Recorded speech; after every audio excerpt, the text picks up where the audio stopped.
Hello, hello. It is the Trading Captain, and I'm currently sitting up $1.18 on the day. I know these are massive returns, very impressive.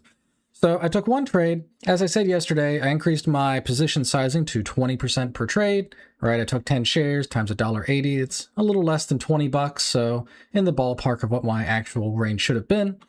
So I'm going to go ahead and look at this one trade I took here today. So I traded LHSW.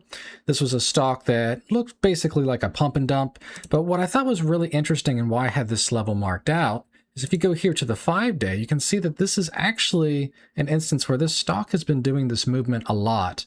And this area around here has been acting as support quite a lot. So really what I was trying to focus on was, does the selling pressure end around this level?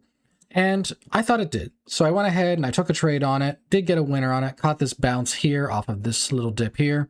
I considered taking a second attempt because when we made this second low, volume dried up again. So I did consider getting back in, but as a general rule, I don't like to re-engage around the same area. I like to buy at the first test of that support, and I don't really like to mess with it when you test the support multiple times, because in my head I kind of conceptualize that that may suggest that the support level is getting pressured heavily, and if a break does happen, you could see a very significant leg down like these legs were.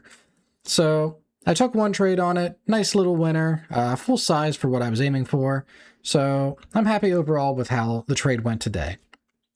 For tomorrow, I'm not sure if I'm going to size up more. 20% still felt maybe a little small. Maybe I'll bump it up to 25% per of the account allocation per trade. Not sure yet, but we'll see how it goes. But yeah, that pretty much wraps up my day for today. Hope you guys enjoyed this little recap, and I will be back tomorrow. Take care.